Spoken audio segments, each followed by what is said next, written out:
हमारे ऊपर एक विचित्र प्रकार का, विशेष प्रकार का भार आ गया। अब जैसे ही आप सामने आते हैं ना, तो हमारे मन में एक भाव आता, भैया भजन करियो, नहीं तो मेरी नैया डूबेगी। मैं तो को दे तो रहूं दीक्षा, लेकिन एक मेरो ध्यान रखियो। पर हमारे गिरधर लाल जी बड़ी प्रसन्न मुद्रा में हैं, बड़े आनंद हैं। इतने वैष्णवों की शरणागति हो रही है। श्रीमद् वल्लभाचार्य जी का नियम था, वे जब तक एक वैष्णव को शरणागति नहीं दे देते थे तब तक जलपान नहीं करते थे। महाप्रभु जी के भाव में ऐसा वर्णन आता है, गोसाई श्री विठलनाथ जी के भाव में ऐसा वर्णन आता है कि वे नित्य एक वैष्णव को तो ठाकुर, मैं आपको पुनः कहूं, आपको हमने अपना नहीं बनाया है। आप ये मत सोचिए कि गुरुदेव दीक्षा देकर के अपना बनाते हैं। गुरुदेव दीक्षा देकर के ठाकुर जी का बनाते हैं, उनके योग्य बनाते हैं। गुरुदेव तो बिचौलिया है, गुरुदेव तो बीच के माध्यम बनते हैं आपको उन तक पहुंचाने के। लेकिन कई बार माध्यम जो होता है उसकी बातें मानना, उसकी बातों को अनुसरण करना, उससे जिसको हम प्राप्त करना चाहते हैं उसकी प्राप्ति में सहजता होती है। इसलिए गुरु आज्ञा माननी चाहिए। बाकी तो आपकी शरणागति हमसे नहीं हो रही है, हमको गुरुजी बोलना भी नहीं बड़ा अटपटा लगता, महाराज जी ठीक है, हम तो शरणागति तो ठाकुर जी के लिए हुई है। श्री गिरधर लाल जी के आप हो गए हैं, उसकी शरणागति हुई है। नृदेह माद्यम सुलभम सुदुर्लभम प्लवम सुकल्पम गुरुकर्णधारम मयानुकूलेन नभस्वते ऋतम पुमान् भवाब्धिं न तरेत् स आत्मा। श्रीमद् भागवत में ठाकुर जी उद्धव जी से कहते हैं, बहुत ध्यान से सुनना,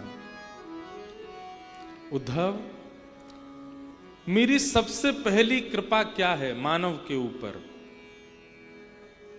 मानव के ऊपर सबसे पहली कृपा ही यही है कि वो मानव बना है। सबसे पहली कृपा है ठाकुर जी की। हम 84 लाख योनियों में कुछ और होते तो ये बात मानने में आती कि ठाकुर जी की हम पे कृपा नहीं है। हम मानव हैं, ये सबसे पहली कृपा है।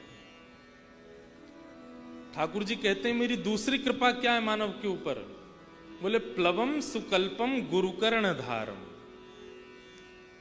एक तो उसको मानव बनाया, ये मेरी पहली कृपा, और मानव देह में उसको गुरु जी मिल गए, ये मेरी दूसरी कृपा।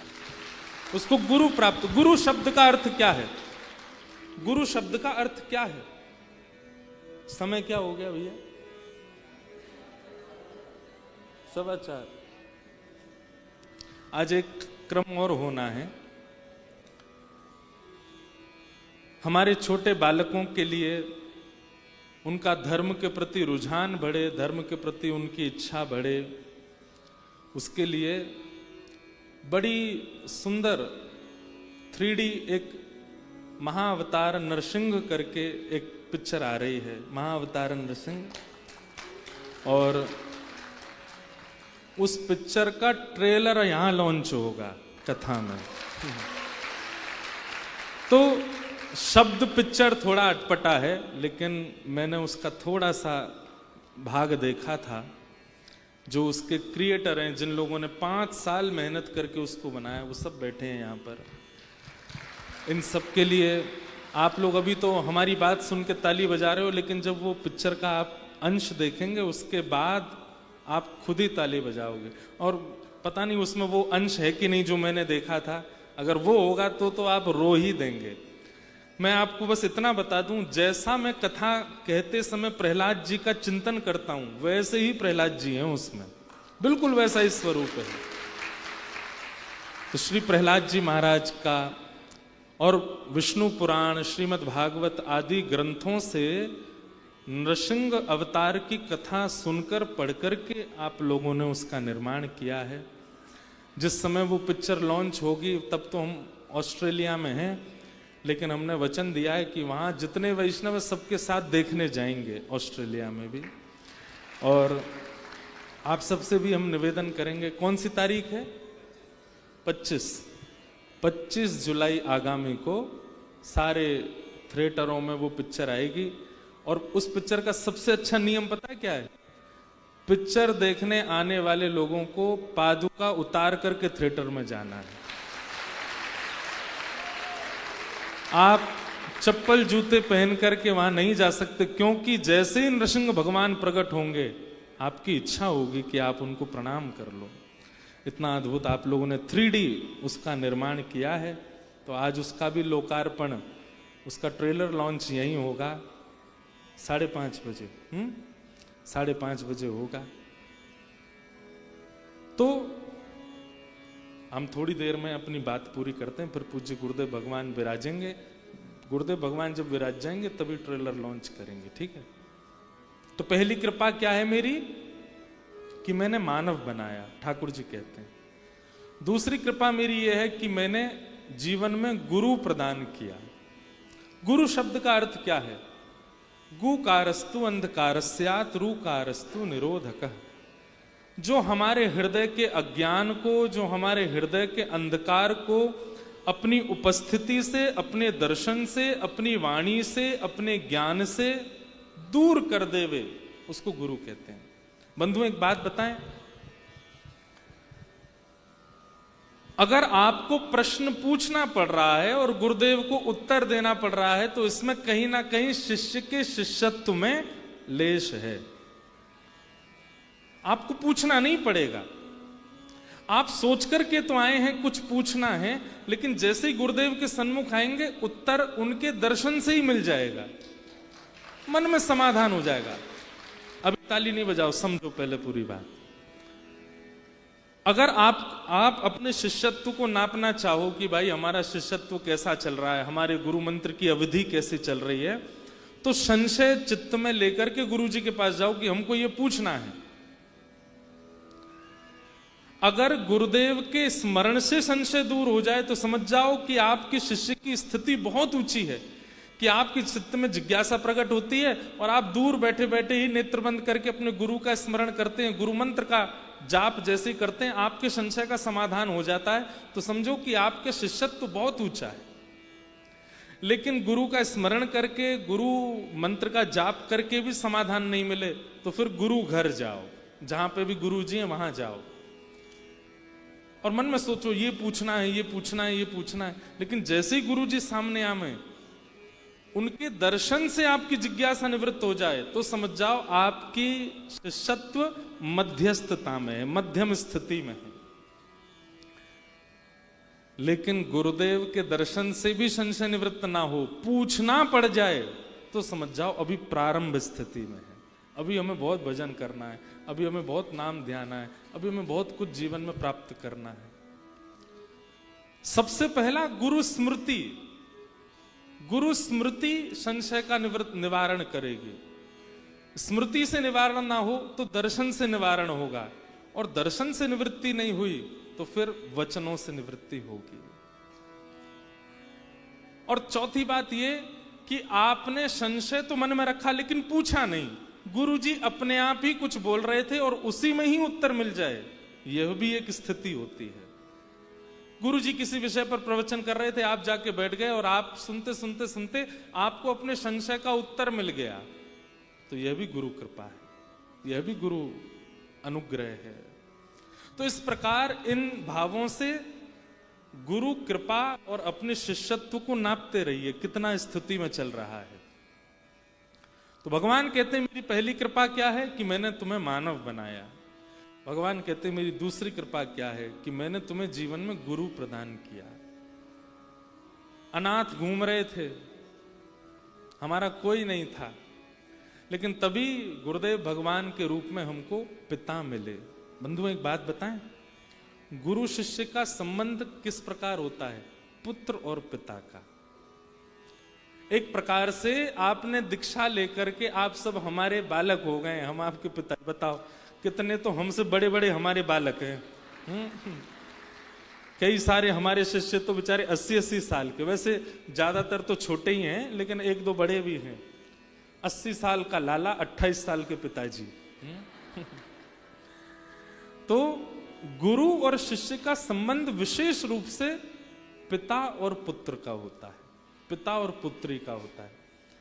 जैसे पिता अपनी पुत्री का पाणिक ग्रहण संस्कार कर देता है एक सुंदर वर के हाथ में, ऐसे ही पिता रूपी गुरु अपने शिष्य रूपी पुत्री का हाथ पकड़ करके श्री राधा रमण लाल, श्री बांके बिहारी लाल, श्री रंगनाथ भगवान रूपी सुंदर वर के हाथ में सौंप देता है, कन्यादान कर देता है। तो एक प्रकार से अभी पिछले 3 दिनों में आपका जन्म हुआ है, अब हम आपके पिता हैं। अब जैसे ही आप ब्याह के योग्य हो जाओगे तो ठाकुर जी ऐसे कोई अनुग्रह करेंगे, किसी वाणी से, किसी भाव से, किसी कथा के प्रसंग से आपका विवाह ठाकुर जी से हो जाएगा। ठाकुर जी आपको हमेशा के लिए स्वीकार कर लेंगे। तो भगवान कहते मेरी दूसरी कृपा है कि जीवन में गुरु का प्राप्त हो जाना, और वो गुरु भी परंपरा से हो।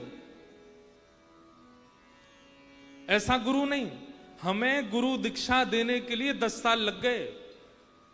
10 साल में भी पहले दिन जब यहां दीक्षा देने आए थे तो हाथ पांव कांप रहे थे, मैंने कैसे देंगे भैया दीक्षा, शिष्य कैसे बनाएंगे। लेकिन जैसे ही रामानुज गुरु जी का स्मरण किया, अपनी परंपरा का स्मरण किया, तब मानो मन में एक मानो जैसे आवाज जैसी आई, बोले तू थोड़ी दीक्षा दे रहा है, तू थोड़ी, तेरा इतना भजन ही नहीं कि तू दे सबको, तेरे पीछे कितनी बड़ी परंपरा है। श्री वैष्णव रामानुज परंपरा कम से कम 1500-2000 वर्ष पुरानी है, और इन 2000 वर्षों में जितने आचार्य हुए वो सब आचार्य हमारे पीछे खड़े हैं, उन सबकी कृपा आपको प्राप्त हो रही है, हम तो कुछ नहीं है। श्री रामानुजाचार्य जी का भजन का बल, श्री यामुनाचार्य जी का भजन का बल, श्री सटकोप स्वामी का भजन का बल, आलवारों का भजन का बल जो हमारे आचार्य परंपरा के हैं, उनका भजन बल आपको मिल रहा है। आप कहेंगे कि भजन बल हमको मिलेगा, इसका क्या प्रमाण? हम हैं प्रमाण, हमसे बड़ा प्रमाण कौन मिलेगा आपको? हम पर जितनी कृपा ठाकुर जी ने करी है ना, भगवान करे हमको नजर नहीं लगे, इतनी कृपा किसी पे नहीं कर रखी ठाकुर जी ने, बहुत कृपा है हम पे। ब्रजवासी देह दिया, ब्राह्मण कुल में जन्म दिया, ऐसे पूज्य पिताजी महाराज दिए, ऐसी पूज्य मैया दई, ब्रज में जन्म दिया, श्री वैष्णव परंपरा में दीक्षा प्रदान कर दी, व्यासपीठ प्रदान कर दी, भागवत की कथा गाने के लिए मंच दे दिया, और थोड़े बहुत संकीर्तन करा सकें लोगों के द्वारा तो कंठ भी दे दिया। और इतने में भी ठाकुर जी थके नहीं तो स्वयं आ गए सेवा कराने, गिरधर लाल जी के रूप में आ गए। सब कुछ तो दिया ठाकुर जी ने, हमको क्या नहीं दिया? सब कुछ दे रखा है। किसकी वजह से दिया? क्या हमारा प्रारब्ध है? नहीं, हमारे आचार्यों की कृपा, हमारे गुरुजनों की कृपा। ये हमारे पूज्य गुरुदेव, पूज्य पिताजी के गुरुदेव, पूज्य गुरुदेव के गुरुदेव, पूज्य गुरुदेव, दादा गुरुदेव, परदादा गुरुदेव, उन सबका भजन बल हमको प्राप्त है, और वही भजन बल हम आप तक दे रहे हैं, पहुंचा रहे हैं। वो आप पर भी अनुग्रह करेगा। तो भगवान की बहुत बड़ी कृपा है कि हमें जीवन में गुरु प्राप्त हो जाए। बस गुरु के प्रति निष्ठा को डगमगाने मत देना, उस निष्ठा को अनन्य पूर्व से पालन करना। मयानुकूलेन नभस्वतेरितम, भगवान कहते हैं मानव देह मिलना, जीवन में गुरु का प्राप्त होना, और भजन साधन करने के लिए अनुकूलता प्राप्त होना। अनुकूलता मतलब जैसे हम भजन करते हैं और हमें भजन करने वाली पत्नी मिल जाए, ये अनुकूलता है। लेकिन एक बात बोलें, हम भजन करते हैं और हमको विपरीत स्वभाव वाली पत्नी मिल जाए, ये ज्यादा अनुकूल है। आप कहेंगे कैसे? भैया देखो, अनुकूल जीवन साथी मिलेगा तो आप भजन करोगे, लेकिन थोड़ा थोड़ा प्रेम उसकी तरफ भी जाएगा ना। लेकिन प्रतिकूल पत्नी यदि प्राप्त हो जाए तो उसके बट का प्रेम भी ठाकुर जी को ही चला जाएगा। तो कई बार प्रतिकूल जीवन में आना भी अनुकूल होता है, कई बार ठोकर लगना बहुत जरूरी होता है। कई बार गिर जाना बहुत आवश्यक होता है।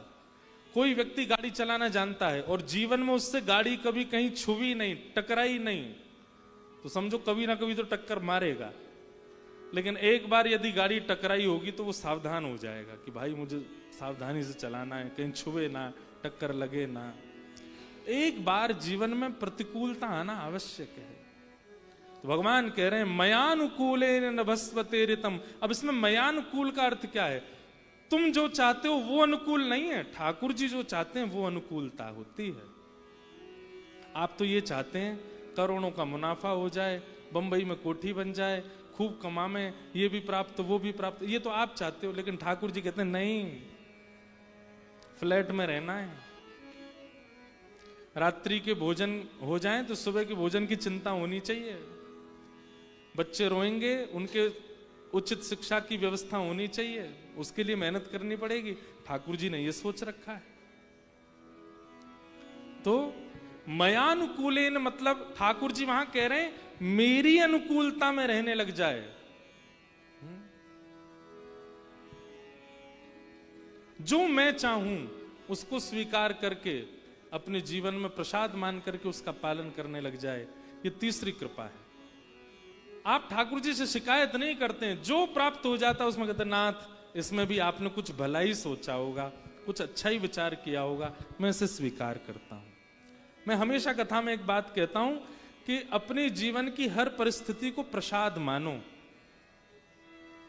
जीवन का हर क्षण प्रसाद है। प्रसाद के प्रति हमारी निष्ठा कैसी होती है? एक बूंद भी अगर गिर जाता है ना तो पृथ्वी से हम उठा के पा लेते हैं। क्यों? प्रसाद है। प्रसाद के प्रति इतना हमारा भाव होता है। तो अपने जीवन को ही प्रसाद मान लीजिए, तो हर क्षण उसमें होने वाली हर घटना उसको प्रसाद मानो।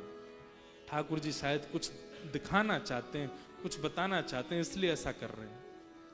अपनी जीवन की हर स्थिति को प्रसाद मानने लग जाओ, भगवत कृपा मानने लग जाओ। भगवान कहते हैं ये मेरी तीसरी कृपा है कि उसके चित्त में ये भाव आता है कि जो हो रहा है सब अच्छा है। मैं एक भाव गाता हूं कथा में। हो मारा गिरधर लाल थारो नचायो नाचू रे, मारा गिरधर लाल थारो नचायो नाचू। खोल के दो। जो तू काल जो तू तन को रोग लगावे, जो तू तन को रोग लगावे, सोई झपट सो जाऊं। जो तू तन को रोग लगावे, सोई झपट सो जाऊं। मानो शरीर में कोई रोग हो गया तो वैष्णव का स्वरूप कैसा है? अरे ठाकुर जी ये कहना चाह रहे हैं बहुत दिन आते तू बड़ी मेहनत कर रहा है, चल अब बीमार है गयो सो, जितना ऐसा के आराम कर। ठाकुर जी मुझको सुलाना चाहते हैं इसलिए मुझे बीमार कर दिया है। ये वैष्णव का स्वभाव होता है। वो ये नहीं सोचता कि मुझे बीमारी हो गई है, मैं अस्वस्थ हो गया हूं, मुझे बुखार आ गया है, जुकाम खांसी हो गई। अरे ठाकुर जी को मेरी चिंता हो रही है, वो ये विचार कर रहे हैं बहुत दिन आते भाग रहो लाला, चलने एक बीमार है कि सो जा। या हमारे ठाकुर जी ने बीमारी लगा दी है। जो तू तन को रोग लगावे, सोई झपट सो जाऊं। और जो तू काल रूप बन आवे, जो तू काल रूप बन आ, मैं लपक गोद में आऊं हाऊं। मारा गिरधर लाल थारो नचायो नाचू रे, मारा गिरधर लाल थारो नचायो नाचू, मारा गिरधर लाल थारो नचायो नाचू रे, मारा गिरधर लाल थारो नचायो नाचू। जा रंगरा कपड़ा पहरावे, वैसो ही रूप बनाऊं। जा रंग रा कपड़ा पहरावे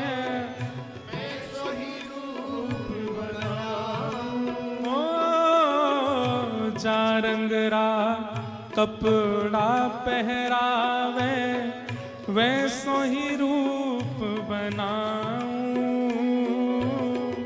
जा रंग रा कपड़ा पहरावे वैसो ही रूप बनाऊं और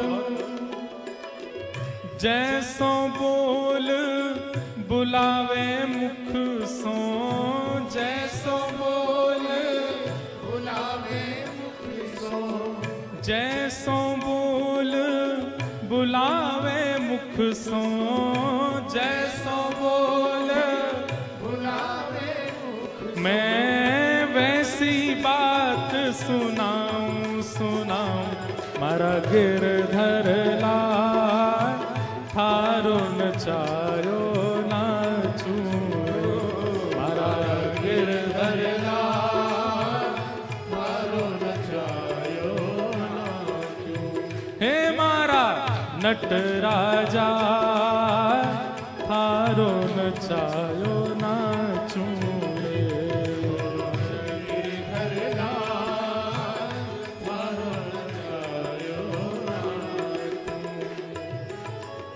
कोस हजार पकड़ ले जावे कोस हजार पकड़ ले गाइए कोस हजार पकड़ ले जावे कोस हजार पकड़ ले जावे दौड़ दौड़ के जाऊं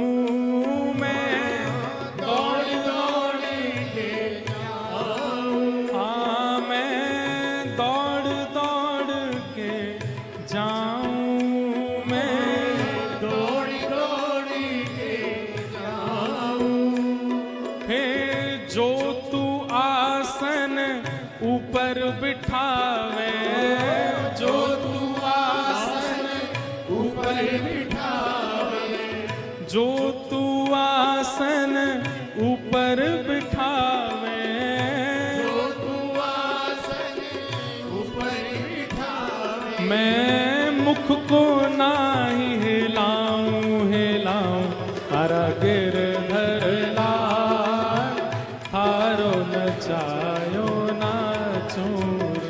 मारा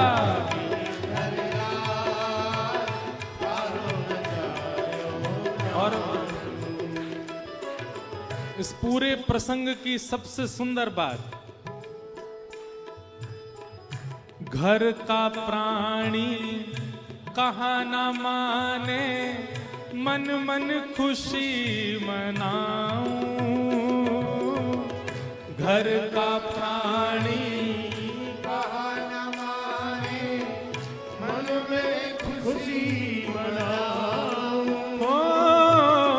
संगी साथी कहा ना माने मन मन खुशी मनाऊं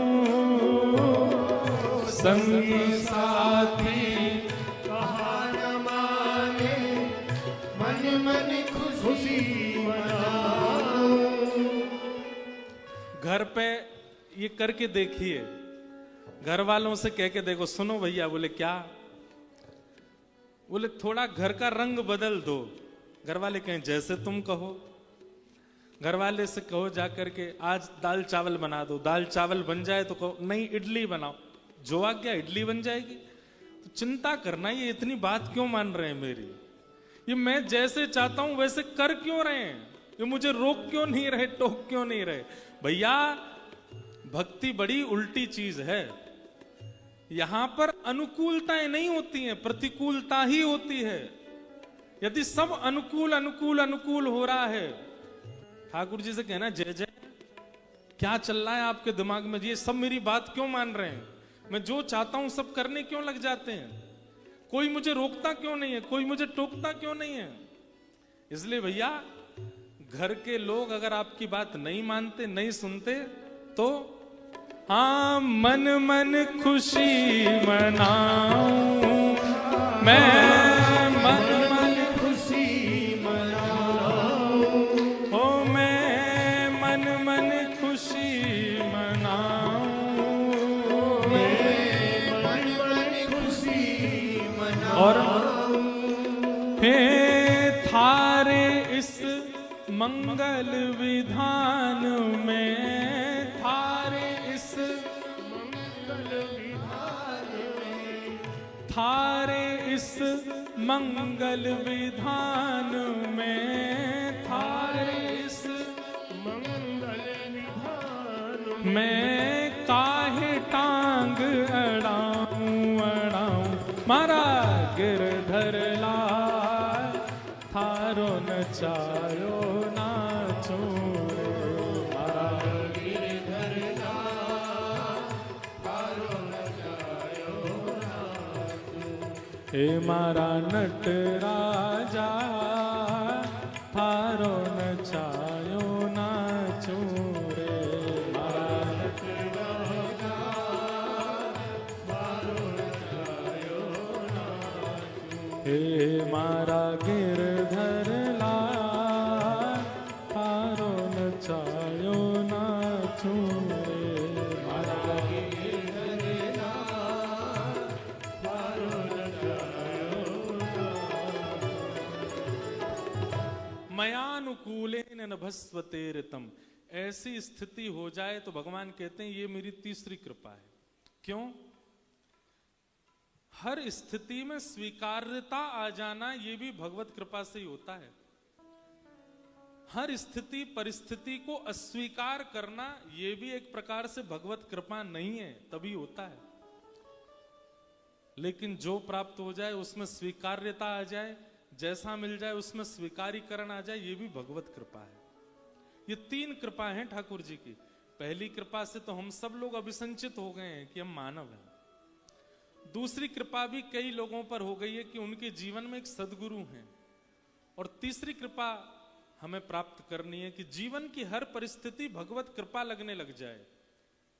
चाहे वो पैर में चोट लगी हो, चाहे किसी प्रिय का दूर चले जाना हो, चाहे रूखा सूखा मिलना हो, चाहे 56 भोग में। सूरदास जी का एक पद है,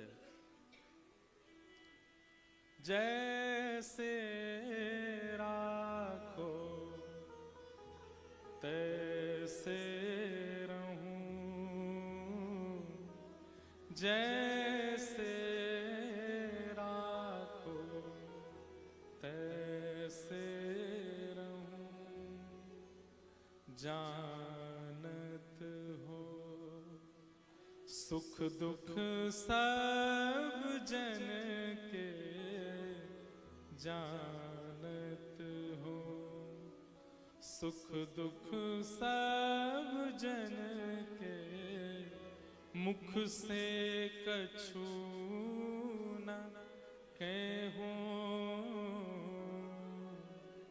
जैसे राखो तैसे रहूं,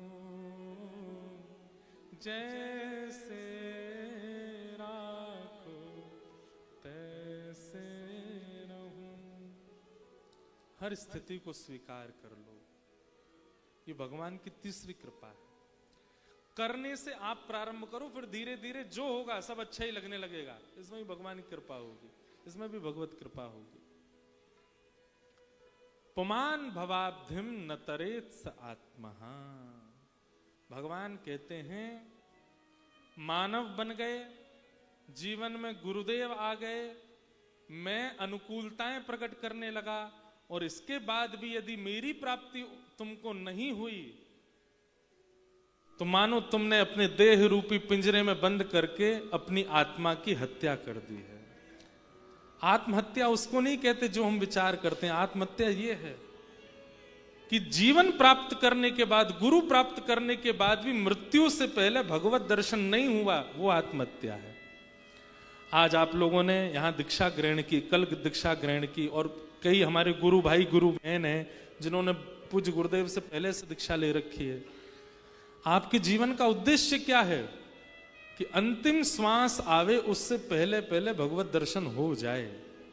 यदि वो नहीं हुआ तो हमारी आत्महत्या हो जाएगी। हमारी आत्मा का हनन हो जाएगा, हमारी आत्मा की दुर्गति हो जाएगी।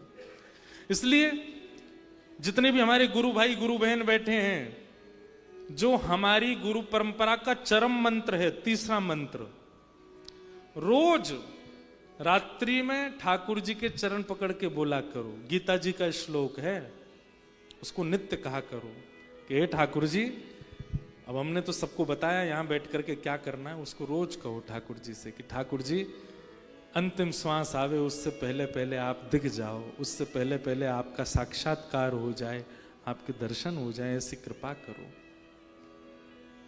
तो गुरु जीवन में आ गए हैं तो ये सब योग्यताएं जीवन में आएंगी। बस आप अपनी निष्ठा को बरकरार रखिएगा।